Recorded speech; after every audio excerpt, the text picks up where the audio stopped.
दोस्तों, पति के घर वाले, रिश्तेदार, इन सभी के लिए बहुत बड़ी गुड न्यूज है कि अब ऐसे दहेज केस बिल्कुल भी कोर्ट के अंदर नहीं चलेंगे, पुलिस स्टेशन के अंदर भी नहीं चलेंगे। इन केसों के ऊपर कोई भी सुनवाई नहीं होगी, तत्काल प्रभाव से ये केस खारिज किए जाएंगे। भारत सरकार ने ऐसा आदेश निकाला है, तो कैसे खारिज किए जाएंगे, भारत सरकार का ये कौन सा आदेश है, इसकी पूरी जानकारी इस वीडियो के अंदर मैं आपको बताने वाला हूँ। वीडियो बहुत ही महत्वपूर्ण है, आपके फायदे का है, इसलिए आपको करना क्या है, वीडियो को बिल्कुल अंत तक देखना है, तभी पूरी जानकारी समझ में आएगी। क्योंकि आपको अच्छे से पता है कभी भी आधे अधूरे वीडियो से जानकारी समझ में नहीं आती है, इसलिए पूरी जानकारी के लिए वीडियो को बिल्कुल अंत तक देखना होता है।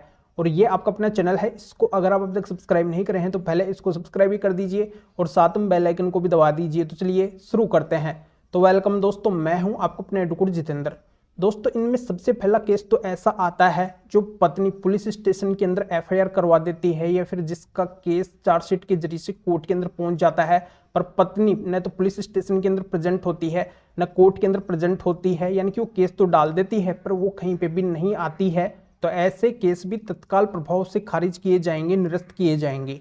अब दूसरे लेवल के केस वो आएंगे जैसे पत्नी अपने मायके में जाके केस डाल देती है, एफआईआर करवा देती है दहेज के झूठे एलिगेशन लगा के, पर पत्नी वहां पे मायके के अंदर नहीं रहती है, वो और कहीं पे रहती है, पर पति को परेशान करने के लिए, वहां पे बुलाने के लिए, उसको बिना वजह चक्कर लगवाने के लिए वहां से केस फाइल कर देती है। तो ऐसे केस भी खारिज किए जाएंगे, क्योंकि पत्नी वहां पे रह नहीं रही है, केवल उसने वहां पे केस डाला है, तो जुरिडिक्शन के आधार पे वो केस भी खारिज किए जाएंगे। अब तीसरे लेवल के केस वो आएंगे जिनमें पति पत्नी की शादी को काफी अधिक समय हो चुका है, जैसे 20 साल का समय हो गया है, 50 साल का समय हो गया है, उनके बच्चे भी बड़े बड़े हो चुके हैं, और शादी को ऐसे अधिक समय होने के बाद में अगर पत्नी दहेज का झूठा केस करवाती है, उसकी एफआईआर करवाती है कोर्ट के अंदर, पत्नी ऐसा कोई दहेज का झूठा एलिगेशन लगा के केस डालती है, तो वो केस भी नहीं चलेंगे, वो केस भी खारिज करने योग्य होंगे। अब चौथे लेवल के केस वो आएंगे जो पत्नी के माता पिता ने शादी के टाइम पे अगर कोई दहेज दिया है, कोई ज्वेलरी दी है, जो भी अपनी इच्छानुसार दिया है, और उनको एलिगेशन बना के अगर पत्नी, पति के घर वाले, रिश्तेदार, इन सभी के ऊपर केस डालती है कि इन सभी ने ये दहेज की डिमांड की है, तो ऐसे केस भी नहीं चलेंगे, क्योंकि ये दहेज की कैटेगरी के अंदर नहीं आएंगे। उन्होंने जो भी दिया है अपनी इच्छानुसार दिया है। और अंतिम और पांचवें लेवल के केस वो आएंगे जिन केसों के अंदर पत्नी ने केवल एलिगेशन लगाए हैं, पर उन एलिगेशन की कोई भी एविडेंस पत्नी के पास में नहीं है। उस एफआईआर के अंदर न तो कोई टाइम है, न डेट है, न कोई पैलेस है, न कोई स्पेसिफिक एलिगेशन है, तो ऐसे केस भी चलने लायक नहीं होंगे। उन केसों को भी तत्काल प्रभाव से खारिज किया जाएगा। दोस्तों, जैसा कि मैंने आपको 5 तरह के केस बताए हैं कि ये केस अब पुलिस स्टेशन या फिर कोर्ट के अंदर नहीं चलेंगे दहेज के, इन केसों को आप खारिज करवा सकते हैं। भारत सरकार का ऐसा आदेश आया है। तो बिल्कुल आपको पता है कि 1 जुलाई सन 2024 से भारत सरकार के आदेश अनुसार पूरे देश के अंदर नए कानून लागू हो चुके हैं, और इन्हीं के अंदर एक कानून है भारतीय नागरिक सुरक्षा संहिता, यानी कि BNSS।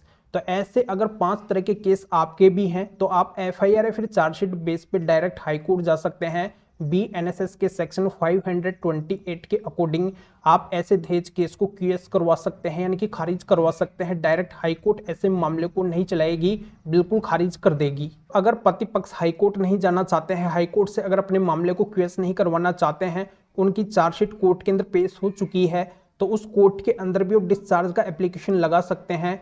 BNSS के सेक्शन 250 के अकॉर्डिंग उनके ऐसे 5 तरह के केस को वो कोर्ट भी डिस्चार्ज के एप्लीकेशन के जरिए से खारिज कर देगी, उनके ऊपर सुनवाई बिल्कुल भी नहीं करेगी।